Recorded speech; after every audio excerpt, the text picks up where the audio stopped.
Hello, and welcome to our program Where God Weeps.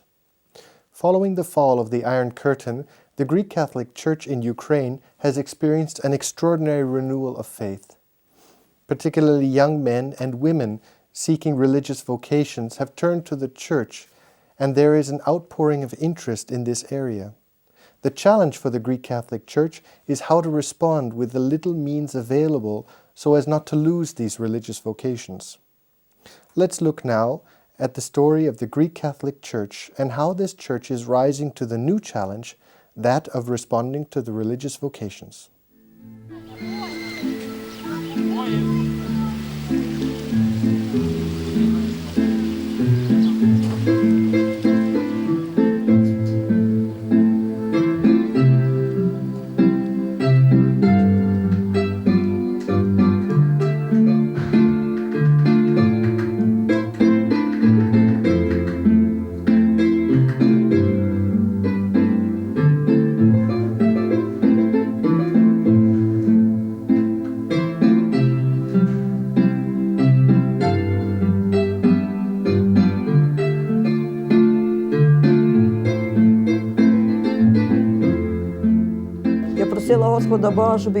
I asked God that he be accepted into the seminary, because I know how hard it is to get in. I prayed that he should go. He wanted it. I used to say, "Go, son, go. At least then you will be able to praise God." Long ago as a child, he liked to hide with his brother. One day, they both hid behind a curtain and prayed together, and then had a long talk about something. I asked them, "Why are you hiding? If you want to pray, pray." Yes, they liked praying. I remember from my childhood when we were in Lviv, we used to go to someone's home to celebrate the liturgy on Sundays, or holy days. We had to make sure that no one knew or saw where we were going. I remember how often we used to listen to Holy Mass on Vatican radio, and how my parents and grandmother used to teach me prayers. I think that my grandfather exerted the greatest influence over me during my childhood. He is dead, but my grandmother and my mother used to talk to me about him. He was a man of principles, who never broke them. Irrespective of how hard conditions were, or how tough the repressions, he remained true to his Catholic faith and to his calling, and as a priest would preach the gospel in the most difficult situations.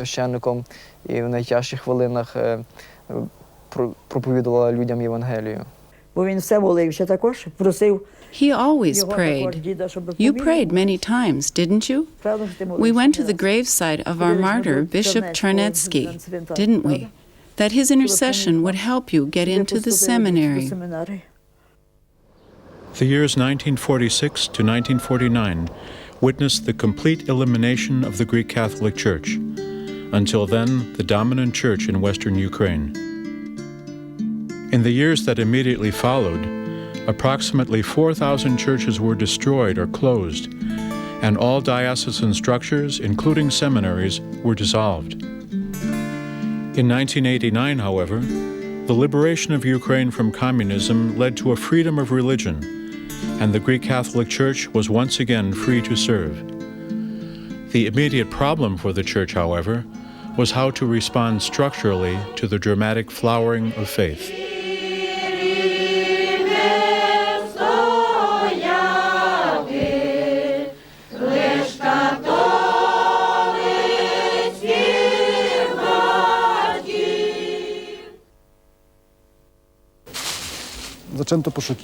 We immediately started looking for a building where we could set up a normally functioning seminary.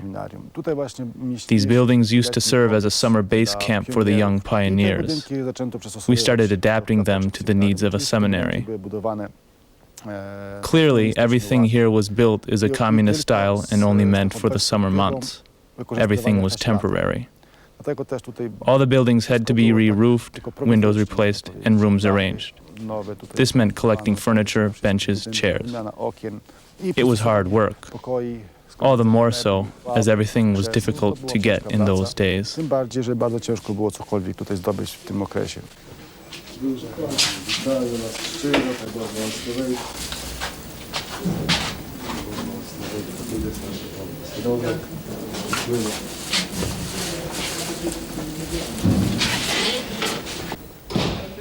Freedom of religion led to an explosion of candidates interested in religious life.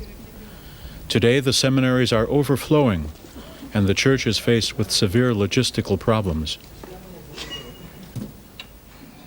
Mamy 239 seminarzy. We have 239 seminarians in all 7 courses.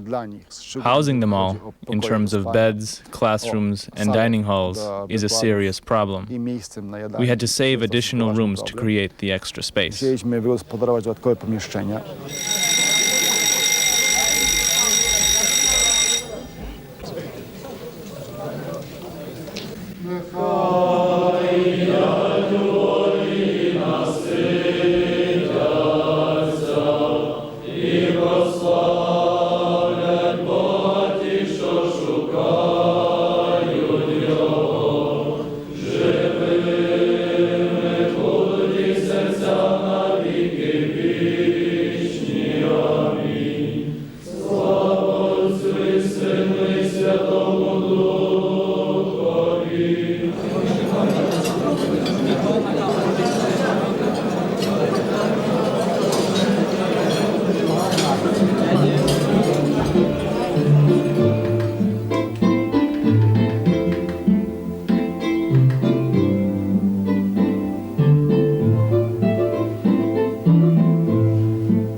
Although the explosion in vocations is a sign of hope for the Greek Catholic Church, this phenomenon carries its own burdens, notably the cost of education.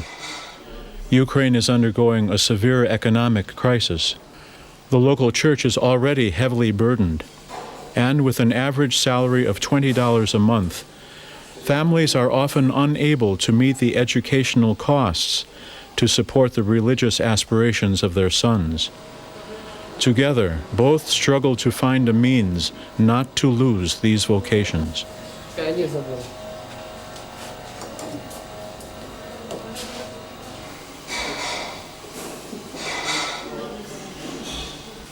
Kształcenie duchowieństwa nie powinno być dla nich The educational costs should not be the heaviest financial burden they should have to bear.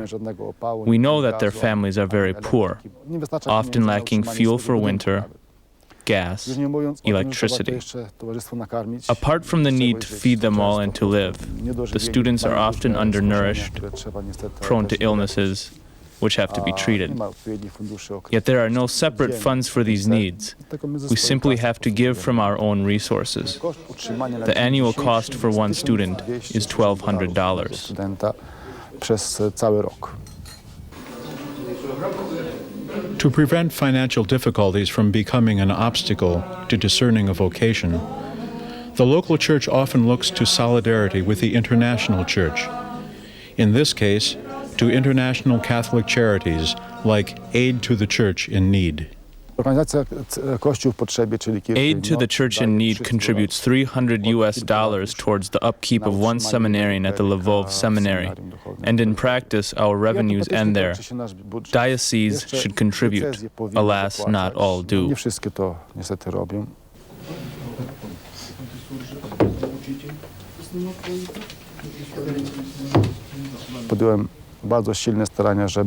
I have begun to make strenuous efforts towards building a new seminary fit for the 21st century. These efforts have been crowned with success insofar as we have a plot of land to build on, and we are in talks with organizations, particularly Aid to the Church in Need, who can help us financially to build the new seminary.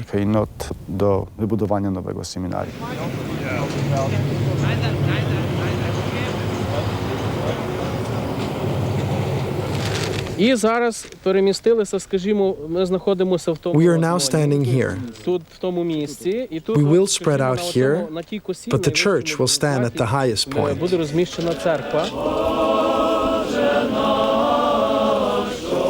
For 2 generations, the Greek Catholic Church was condemned to silence, a catacomb church, where the unspoken cry was one for acceptance and legislation.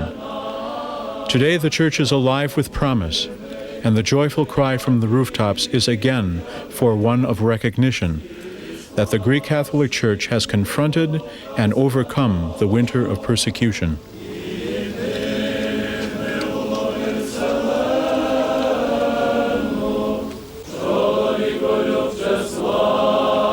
Celebration of this re-emerging church culminated with the first papal visit in the history of modern Ukraine. Throughout the church's passion, 2 individuals in particular, Pope John Paul II and Father Winifred von Straten, founder of Aid to the Church in Need, spiritually and practically supported the martyred Greek Catholic Church.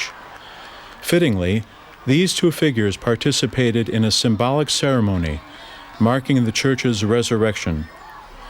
Together they gave their blessing to the grounds where a new seminary is to be built to train the many vocations God is sending His church in Ukraine.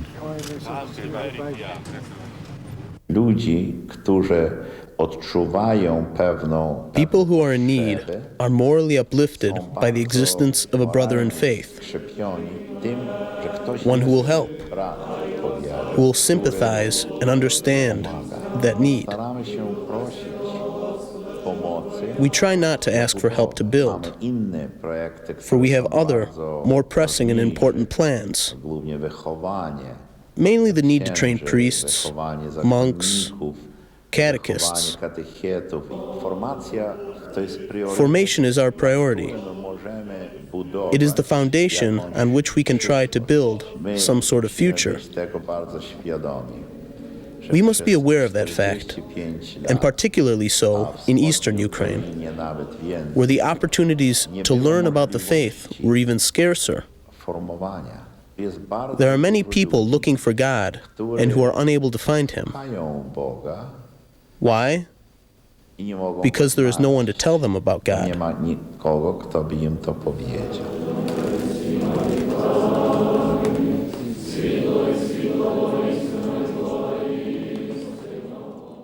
To tell us more about the challenges facing the Greek Catholic Church, we have the pleasure in welcoming to our studio Father Boris Gudziak, the rector of the Ukrainian Catholic University in Lviv.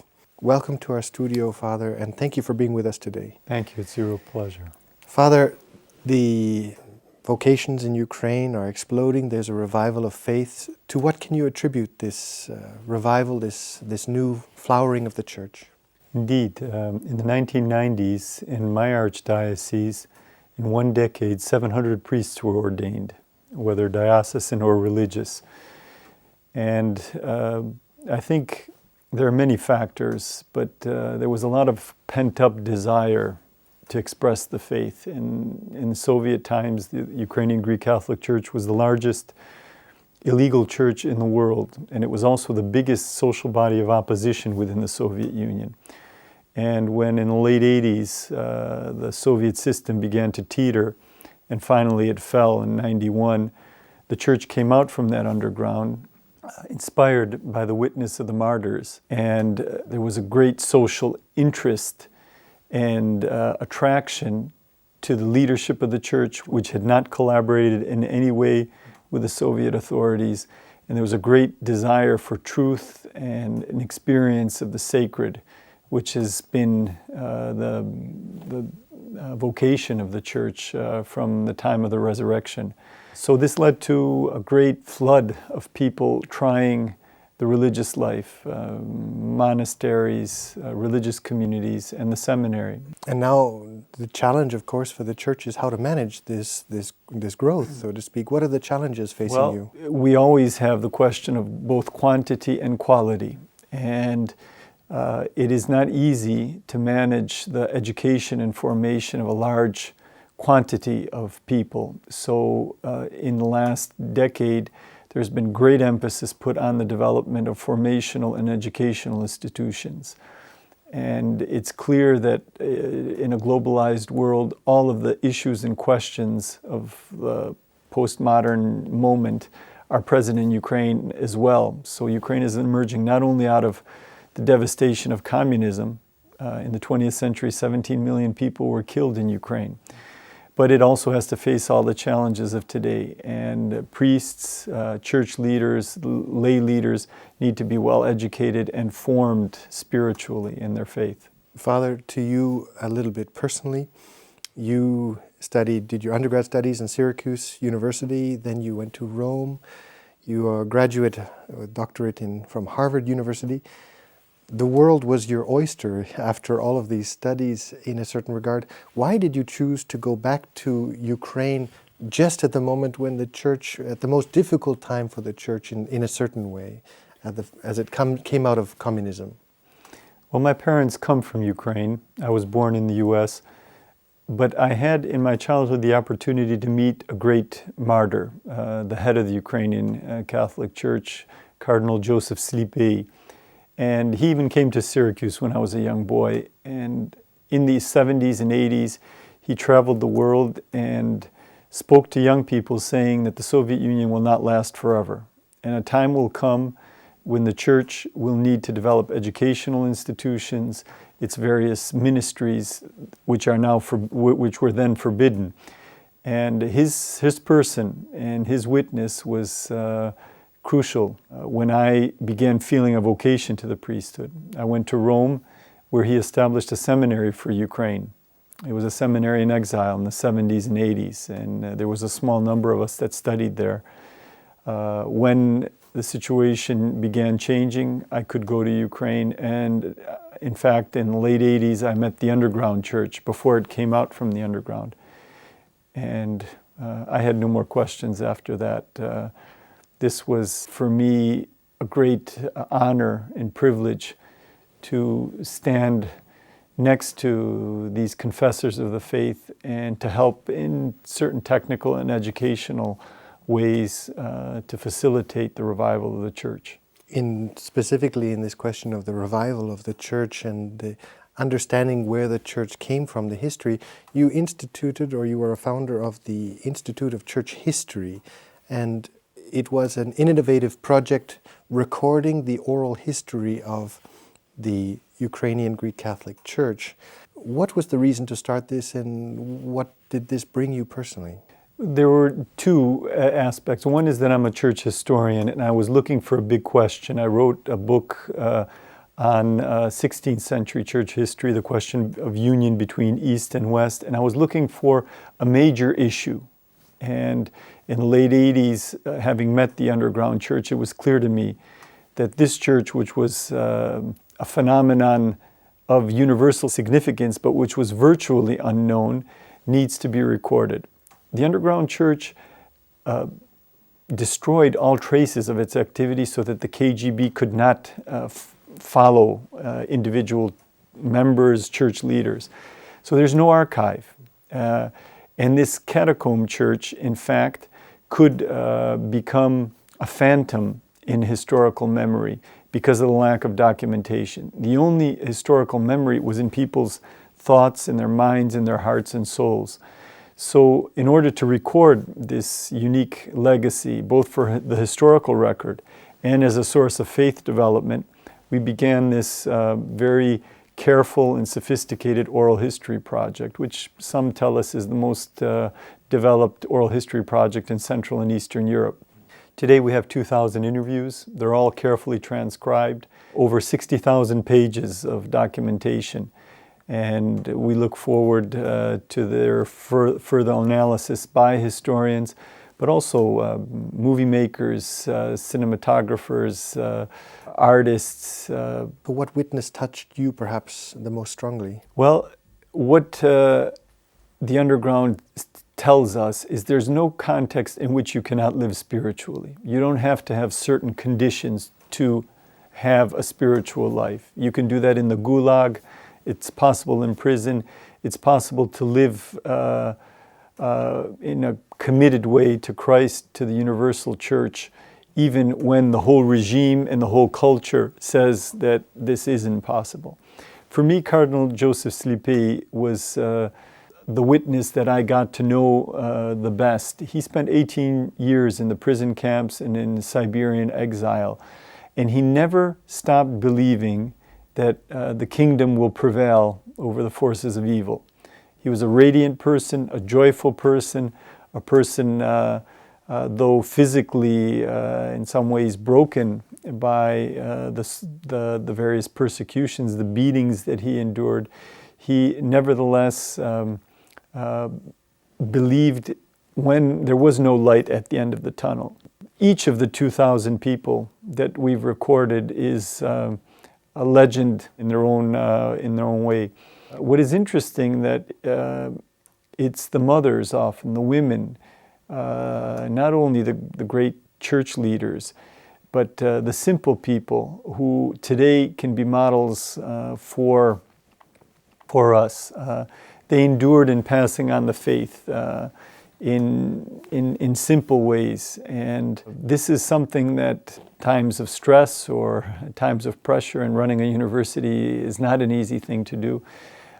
Comes to my assistance, this record of the martyrs, the patronage of Cardinal Joseph Slipy and the other already beatified martyrs, and the thousands whose beatification is still in the future. The Catholic University of which you are the rector, the cornerstone of this was called the Theological Academy. This Theological Academy was closed by the Soviets in 1944 and opened in 1994 again, and has subsequently become part of the Catholic University. You were made rector of the Catholic University. What significance did this have for you personally?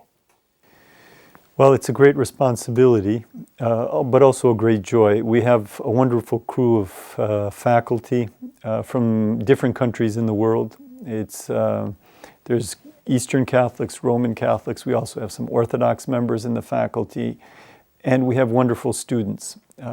Some of our programs are recognized by the government, but the theology program has not been, because theology is not a recognized discipline in Ukraine. And we still have 3 candidates for every opening, 3 students desiring to enter for every open place. And that creates a real atmosphere of motivation and commitment. Our young people, they're studying in a program that's not recognized in their country. It's recognized internationally. So you can imagine we have our students are interested in languages. Most of our students learn or even master 4, 5, 6 languages by the time they finish their studies. Ukrainian is not a well-known world language, so you have to learn others. Classical Greek, for example. Many of our students study Greek for 3, 4, 5 years. That's a very vital intellectual environment.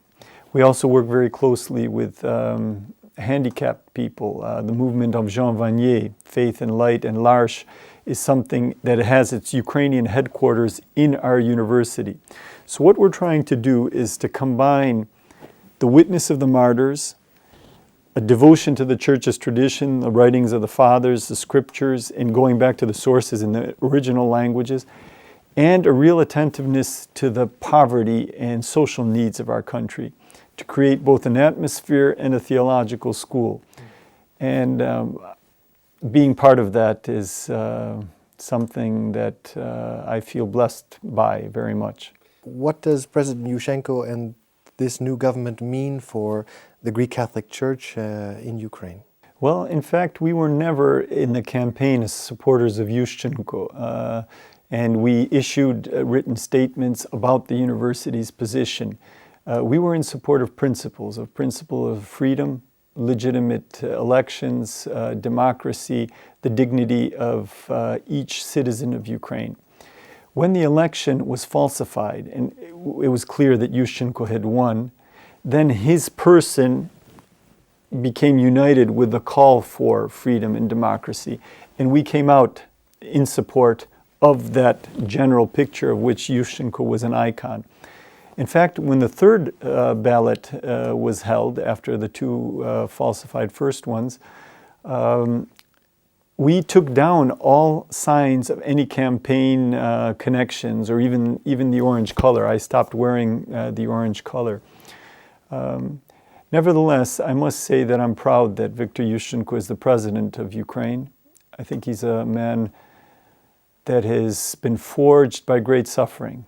His face, as has been pointed out by many, is the face of Ukraine. It's been ravaged by a system that has no respect for human dignity.